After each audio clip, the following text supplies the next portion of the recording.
vocês que estão acompanhando aí esse programa, né, o café mais quente da região. Hoje eu vim bater o papo aqui com o ex-secretário, médico, e agora também entrando aí na agricultura aqui no sul da Bahia, né? Fábio Vilas Boas está aqui com a gente hoje, fazendo uma visita na Santa Casa de Misericórdia de Itabuna e cumprindo a agenda na região sul. Ex-secretário, secretário, para se habituar ainda nesses termos ainda é complicado, né? Então, se eu falar secretário aqui, me perdoe, viu, durante a nossa entrevista. Mas seja bem-vindo novamente a Itabuna, né?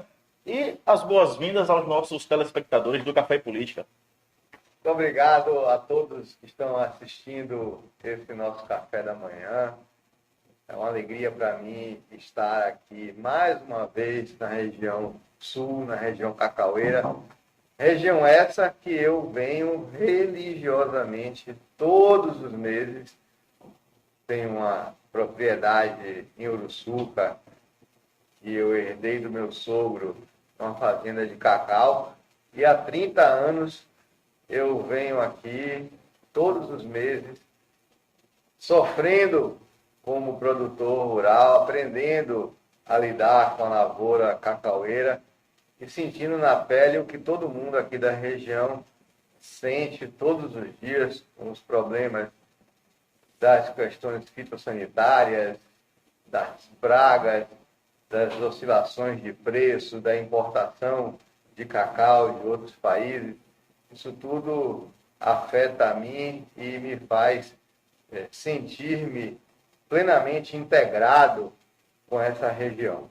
Metas que foram cumpridas, estão ainda a serem cumpridas, e aí vem uma pandemia, né? Surgem dois cenários, o cenário pré-pandemia, do secretário Fábio Vilas Boas, e o cenário durante a pandemia. Elenca pra gente, Fábio, essas dificuldades, né? Antes da pandemia e durante a pandemia, em frente à CESAB. A gente entrou na secretaria com um projeto muito claro de regionalizar, de descentralizar a atenção à saúde que era concentrada em Salvador. Até recentemente, todos os procedimentos de alta complexidade tinham que ser levados para Salvador. Jacques Wagner, nos primeiros 2 governos dele, construiu alguns hospitais regionais. O governador Rui Costa alavancou esse processo de regionalização e descentralização, construindo novas unidades, mas, sobretudo, investindo na qualificação, na modernização e na aquisição de equipamentos e implantação de serviços em todos os hospitais regionais do governo. Nós já tínhamos o mais difícil, que era a estrutura hospitalar, mas o desafio era fazer com que essas estruturas hospitalares tornassem-se mais resolutivas, Sim. que pudessem fazer dentro delas tudo que fosse possível ser feito. Nós tínhamos uma situação em que os tratamentos de câncer na Bahia, tirando aqui Itabuna, que tem a Santa Casa, sempre ofereceu tratamento oncológico, o resto da Bahia inteira tinha que mandar pessoas para Salvador. Pessoas tinham que vir de Barreiras para Salvador, faziam uma quimioterapia, pegavam um ônibus e voltavam vomitando, passando mal para sua casa. Essa situação de elevada concentração dos procedimentos na capital foi o norte para desenvolvermos uma série de ações fazendo com que as regiões de saúde de toda a Bahia se tornassem autônomas, independentes ou menos dependentes de outras regiões. Sim. O desafio maior, né, de estar fazendo essa mudança, né, essa descentralização, no seu ponto de vista, qual foi, né, enfrentado? O diálogo com os gestores, os prefeitos, uma área, né, urbana para estar se instalando um hospital. A nossa região, temos aqui o Costa do Cacau, e uma policlínica Itabuna e anunciada a Policlínica Ilhéus, né, do hospital infantil também a ser inaugurado. Tem essa dificuldade de terreno, de diálogos com gestores? Não dificuldade nenhuma com gestores.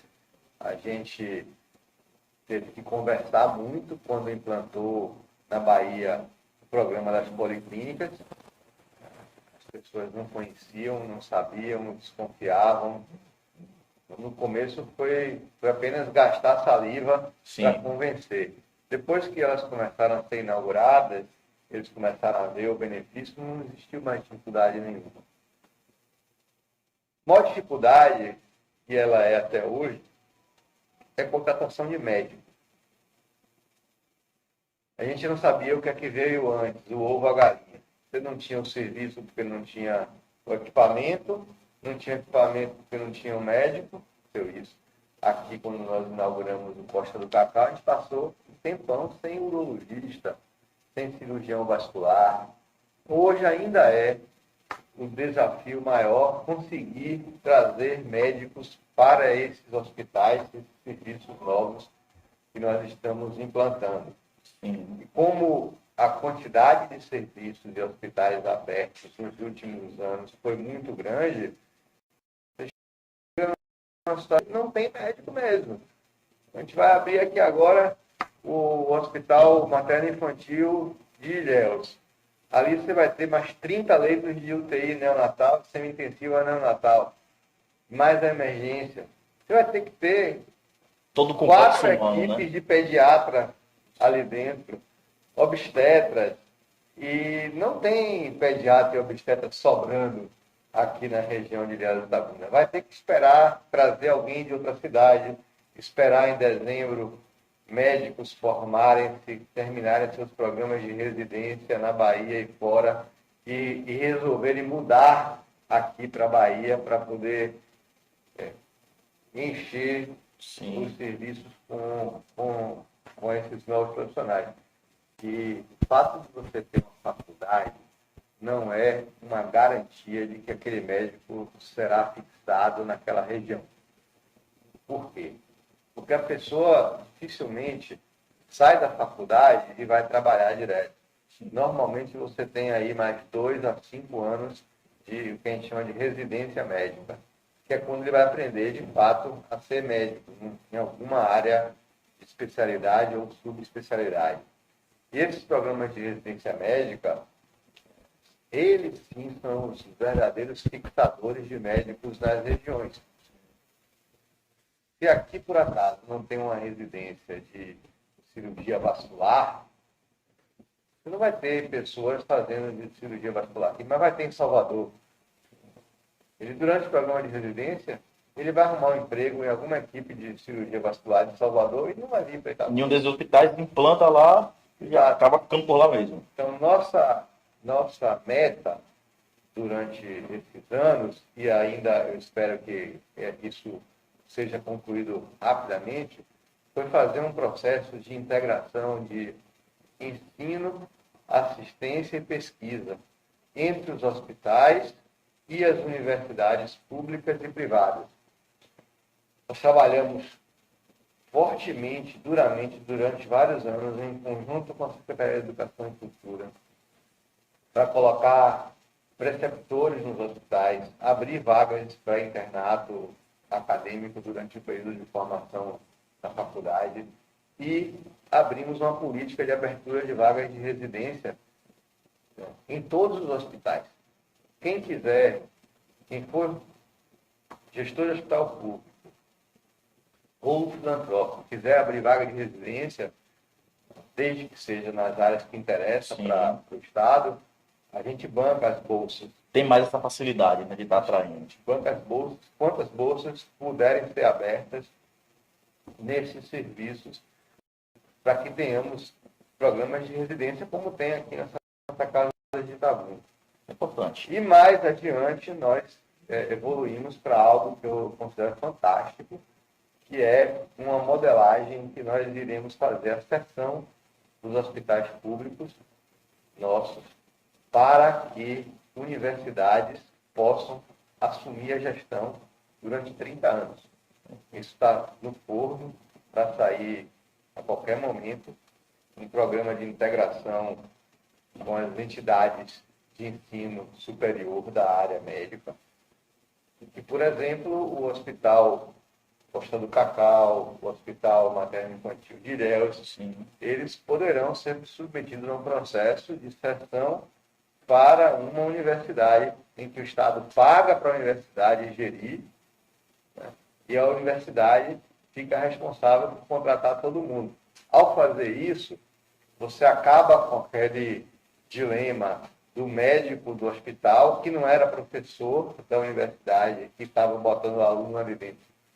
A partir de agora, isso dando certo, todos os funcionários do hospital serão professores. Professores, né? Professores assistentes, professores adjuntos, professores titulares da universidade que está fazendo a gestão daquela unidade. Projeto fantástico aí, né? Sendo explicado aqui pelo ex-secretário. Agora vamos voltar um pouco à tona da pandemia, né? O tema pandemia ele é um destaque, não tem como a gente não debater, ainda mais com o ex-secretário de saúde. Alguns prefeitos, né, inclusive a prefeita Mona Lisa Tavares, ela, do município de Bicaraí, vão, né, no Café Política e relatam a situação da pandemia em seus municípios. A prefeita Mona Lisa, ela disse que não teve ajuda do Estado durante todo esse período, apenas do governo federal. Isso realmente aconteceu? O Estado, em alguns municípios, não conseguiu alcançar por algum outro problema? Ou é uma fala da prefeita que não tem veracidade, né? Como que o senhor debate ou rebate essa fala da prefeita? Nós ajudamos todos os municípios. É evidente que nós não colocamos UTI em 417 municípios, nem colocamos pronto atendimento Covid em 417 municípios. Além disso ser impossível financeiramente, não é viável. Você não tem médico, você não tem oxigênio, você não tem necessidade de ter. Um hospital não é uma coisa que você coloca em cada esquina. O projeto nosso, que foi construído já em janeiro do ano passado, foi de montar 27 pronto atendimentos Covid regionais na Bahia. Cada região de saúde tinha um PA Covid, em que todos os pacientes que não evoluíssem bem nos seus municípios poderiam ser encaminhados para essas unidades, que seriam bolsões de atendimento, triagem, estabilização e transferência para unidades de referência hospitalar. Então foram montados 27, pagos pelo governo do Estado. E nós estimulamos os municípios que montassem seus PAs Covid, suas unidadezinhas. Sim. Então, Ibicaraí, por exemplo, deveria, ou deve, espero que tenha feito isso, pegar um prédio público, uma unidade básica de saúde e vocacionalizar para ser um PA, um gripário, para que as pessoas, ao invés de irem para as UBSs outras contaminar todo mundo, e fosse para lá, todo mundo que tivesse um sintoma gripal, fosse para aquele PA, aquela unidade específica ali, onde ela seria atendida, faria um exame, e se fosse necessário, seria encaminhada numa situação estável, sem gravidade, para um PA Covid regional desses 27 que foram montados em toda a Bahia. Além disso, montamos dezenas de hospitais, nós montamos 1.600 leitos de UTI a mais do que já havia na Bahia. Isso fez com que não faltasse leito para ninguém. Ninguém na Bahia morreu por falta de atendimento. Ninguém morreu na porta do hospital de uma ambulância porque não tinha vaga para poder internar. Ninguém morreu por falta de oxigênio e ninguém morreu por falta de medicamento. Não faltou medicamento para sedação, para bloqueio neuromuscular, para anestesia, para antibiótico. Então foi pensado tudo, né? Até a mais para que não haja o caos que teve em Manaus, né? Em alguns municípios. A Bahia foi um exemplo.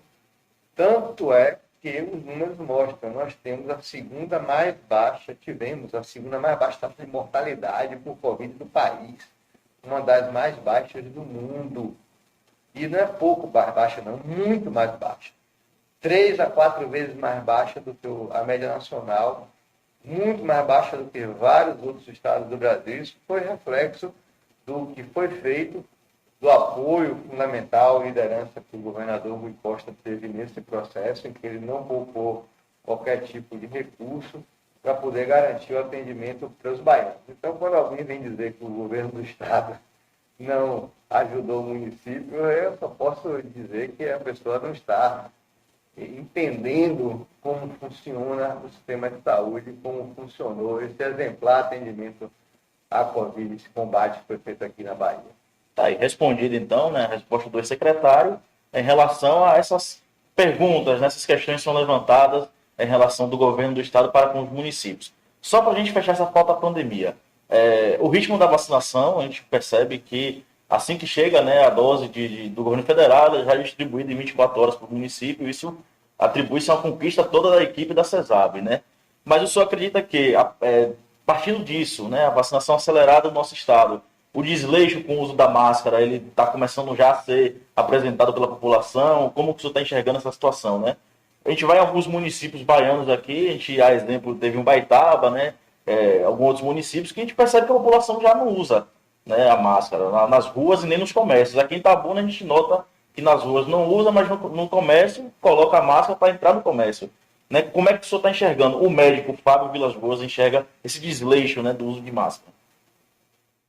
Bom, nós estamos num momento muito semelhante ao que aconteceu no ano passado. Nessa mesma época de 2020, houve uma queda significativa do número de casos, no fim da primeira onda, e aí vieram as eleições, depois vieram as festas de final de ano, o período de férias e carnaval, e explodiu no final de fevereiro, março, a segunda onda que matou o dobro de pessoas que a primeira. Nós estamos entrando num momento em que a população brasileira está vacinada, na sua grande maioria, com a primeira dose apenas. Sim. E menos da metade com a segunda dose. Nós temos uma população muito vulnerável para essa variante Delta que está circulando, que é uma variante mais agressiva, mais facilmente contagiável. E não sabemos se surgirá uma variante ômega Y, Z, outra por aí. É improvável, né? O planeta não está vacinado. O Brasil está na frente de muitos países, mas nós temos bilhões de pessoas ainda que sequer tomaram a primeira dose no planeta, o que é um celeiro para surgir outras variantes. E pode ser que surja uma que escape a vacina. A questão da máscara, infelizmente, ela deverá permanecer como um hábito nosso. Eu não digo que seja um hábito para andar na rua, ao ar livre, mas entrar em ambiente fechado, coletivo, uma loja, um ônibus, eu acho que todos nós deveríamos ter no bolso, ter na nossa carteira ali, uma máscara para poder entrar num ambiente desse. Quando eu saí do governo, eu recebi 3 propostas, todas 3 irrecusáveis, para atuar como médico. 2 delas me remetiam a voltar a ser um médico 100% dedicado à iniciativa privada. E uma delas, a terceira, me permitia uma inserção nessa interface público e privada, permitindo que eu continuasse a desenvolver o trabalho apaixonante que eu desenvolvi nos meus quase 7 anos de Secretaria Estadual de Saúde. Eu optei por esse caminho. Pode não ser o mais rentável e lucrativo para mim, mas eu estou numa fase da vida em que eu já tenho meus filhos criados, eu tenho condições de abrir mão de algumas coisas para poder manter o meu sonho e a minha realização pessoal e até profissional dentro dessa visão mais ampla de atuação minha como médico, como gestor. Esse sonho que o senhor fala é um sonho político? É um sonho que tem a política como ferramenta de trazer ele para a realidade. Sim. A política ajuda a você conseguir fazer com que a sua visão seja implantada e implementada. A política lhe ajuda a conseguir os meios, os recursos, a ter a voz para poder trazer isso para a realidade e opinar. Né? Opinar. Brasília, ela, em algumas áreas, ela é muito carente de vozes técnicas, experientes. Eu acho que é importante nós termos pessoas com bagagem técnica, com vivência de gestão, para poder opinar para que caminho a gente deve seguir. Importante, né? Ter essa representatividade, né? Mas aí volto de novo a perguntar: pré-candidato a deputado federal ou ainda não foi definido isso? Eu tenho conversado com vários amigos, várias lideranças na Bahia inteira. Tenho conversado com partidos políticos no sentido de ver se o meu nome é um nome que agrada, que as pessoas entendem que eu tenho como contribuir. E após esse giro inicial que eu estou fazendo pela Bahia, eu vou me reunir com o meu grupo e nós vamos decidir se vamos levar adiante esse projeto. Certo.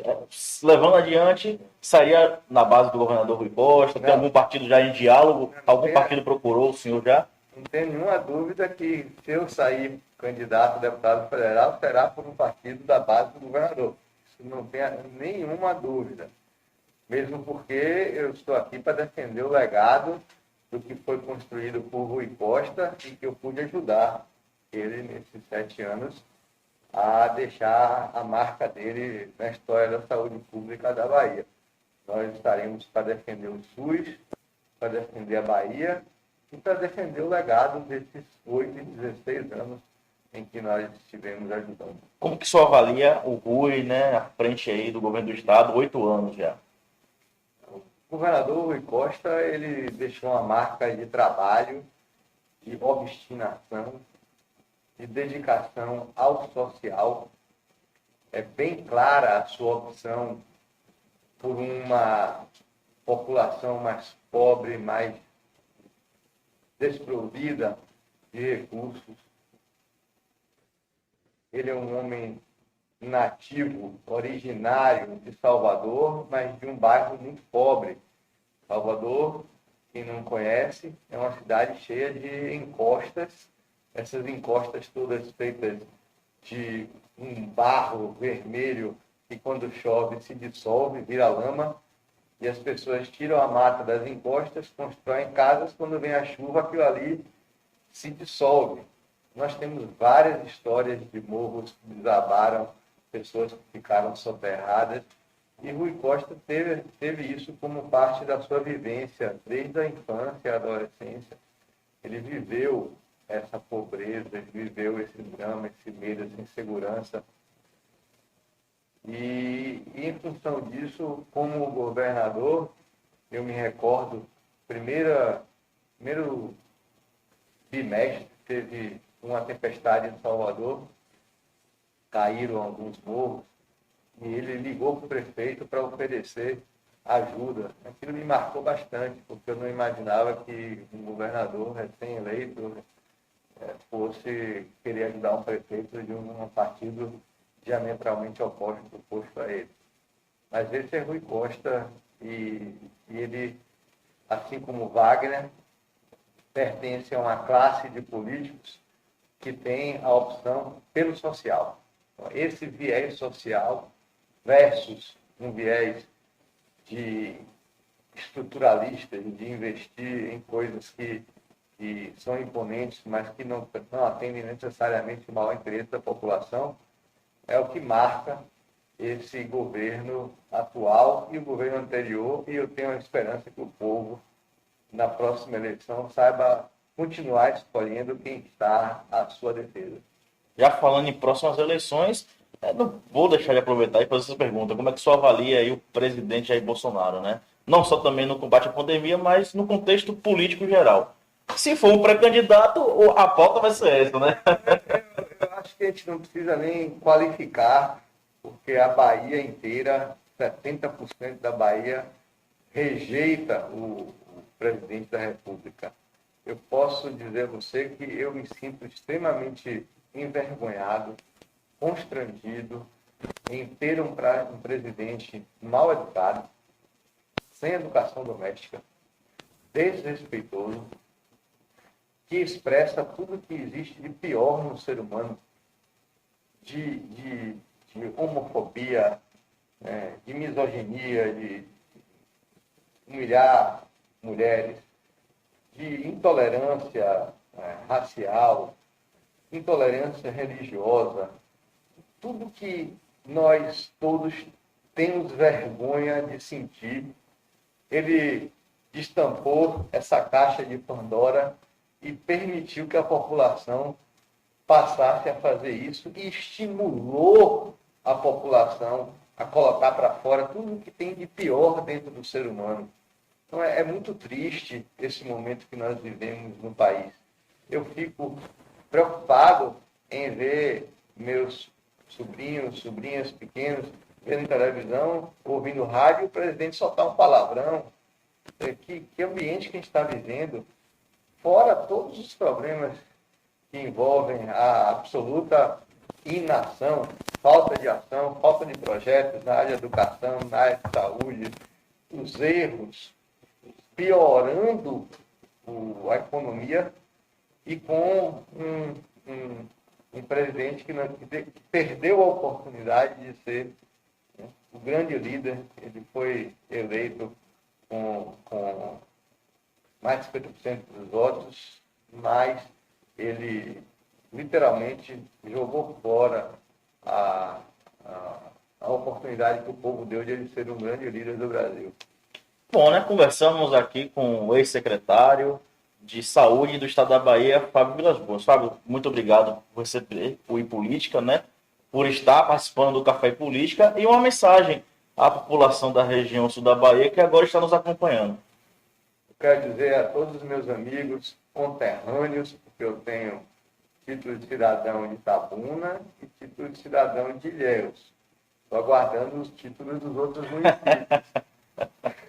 Mas eu quero dizer que eu estou aqui para ajudar a consolidar a autonomia econômica, a autonomia na área da saúde desta, que é uma das mais importantes regiões da Bahia e que precisa continuar crescendo, saindo do período difícil que atravessou desde que houve a entrada aqui da vassoura de bruxa que destruiu a economia, para que nós possamos voltar a ter o orgulho de sermos moradores, cidadãos aqui da região sul da Bahia, valorizar a autoestima e a felicidade de sermos baianos e morarmos aqui.